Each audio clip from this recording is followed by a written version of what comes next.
आगे बढ़ने से पहले दोस्तों, आपने अगर पहला भाग न देखा हो तो वीडियो के आई बटन को दबाकर वीडियो के पहले भाग पर जा सकते हैं। तो चलिए दोस्तों, अब कहानी पर चलते हैं। बंजारा अपने परिवार के पास पहुंचकर अपने परिवार के साथ अगले शहर के किनारे डेरा डाल देता है और अपने कुत्ते को छुड़ाने के लिए कड़ी मशक्क़त के साथ मेहनत करता है।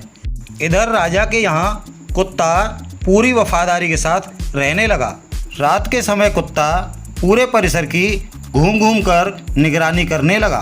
कुत्ते के 5वें दिन की रात को राजा के खजाने में कुछ चोर चोरी करने आते हैं और सुरक्षा कर्मियों को चकमा देते हुए खजाने में सेंध लगा देते हैं। इधर बंजारे का कुत्ता राजा के यहाँ रात्रि के समय पूरे परिसर में घूमते हुए निगरानी रख ही रहा था और कुत्ते ने जब देखा कि कुछ चोर चोरी कर रहे हैं तो कुत्ता छिपकर चोरों की गतिविधियों को देखने लगा। इधर सभी चोर अधिक से अधिक माल ले जाने के प्रयास में लग जाते हैं, जिसकी वजह से रात का काफ़ी समय बीत जाता है और सुबह का पहर शुरू हो जाता है। चोर माल की अपनी अपनी गठरी लेकर चल देते हैं। इधर कुत्ता भी छिपकर पीछे पीछे चल देता है। राजा के परिसर से निकलते ही भोर का समय होता देख चोर माल के साथ राजा की राज्य सीमा से निकलने में अपने आप को असमर्थ महसूस करने लगे।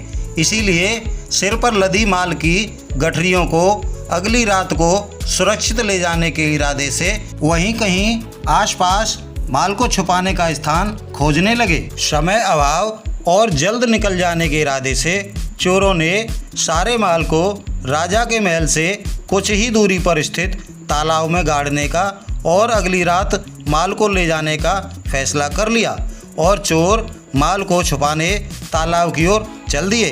बंजारे का कुत्ता भी छिपते हुए पीछे पीछे चल दिया। चोरों ने तालाब पर पहुंचकर सारे माल को तालाब में गाड़ना शुरू कर दिया और कुत्ता भौंकने की बजाय छिपकर ये सब देखता रहा।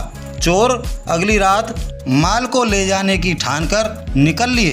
कुत्ता भी वापस महल में आ गया। सुबह होते ही सुरक्षा कर्मियों को खजाने में हुई चोरी का जैसे ही पता चला, राजा को सूचना दे दी। राजा ने सूचना पाते ही अपने सेनापति को आदेश दिया कि राज्य की सभी सीमाएं लॉक कर दी जाएं, जिससे कि चोर सीमा के अंदर हो तो आसानी से पकड़ा जा सके। साथ ही आनन फानन में राजा ने तत्कालीन दरबार लगाया और खजाने में हुई चोरी के विषय पर मंथन होने लगा। बंजारे का कुत्ता शेरू कोने में बैठा यह सब देख रहा था। गहन मंथन के बाद जब कोई निर्णायक हल नहीं निकला तो कोने में बैठा कुत्ता उठकर राजा के पास पहुंचा और राजा के वस्त्र को मुंह में दबाकर खींचने लगा। राजा के मंत्री की नज़र जब कुत्ते पर पड़ी तो मंत्री ने राजा से कहा, महाराज, बंजारे का यह कुत्ता आपके वस्त्र को खींच रहा है। ऐसा लगता है कि यह कुछ कहना चाहता हो। राजा ने जब कुत्ते पर नज़र डाली तो देखा कि कुत्ता कहीं उठकर चलने की कह रहा हो। तो राजा बोला, शेरू, क्या तुम कहीं ले जाना चाहते हो? तो कुत्ते ने हाँ में सिर हिला दिया। ठीक है, चलो, राजा ने कहा। आगे आगे कुत्ता, पीछे पीछे राजा, राजा के पीछे मंत्री, मंत्री के पीछे सेनापति, सेनापति के पीछे कुछ सैनिक चल दिए और कुत्ता राजा सहित सभी को लेकर तालाब पर पहुंच गया।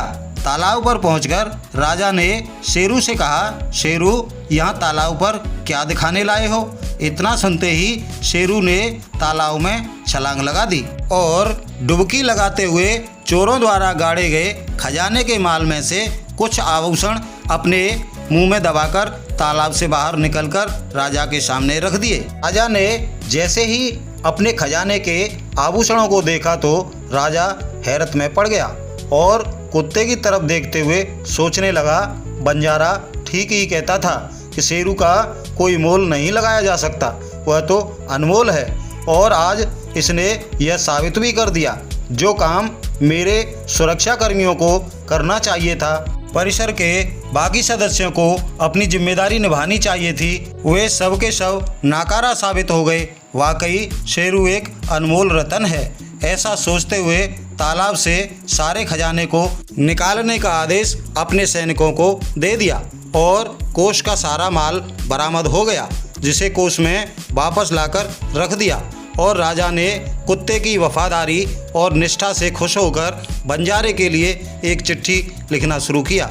चिट्ठी में लिखा कि लाखा, तुम्हारा शेरू वाकई अनमोल है, जिसने अपना मोल हमें समझा दिया और अपनी वफादारी और निष्ठा से साबित कर दिया कि वाकई उसका कोई मोल नहीं लगाया जा सकता। लाखा, तुमको ऋण के रूप में दिया गया धन शेरू ने चुका दिया है, जो कि शेरू के द्वारा किए गए कार्य के सामने तुच्छ है। इसलिए आज से बल्कि अभी से तुम और तुम्हारा शेरू हमारे यहाँ से आज़ाद हैं और शेरू की उपलब्धि पर खुश होकर इनाम बतौर कुछ स्वर्ण मुद्राएं भेज रहे हैं, जिन्हें हमारा उपहार समझकर स्वीकार कर लेना।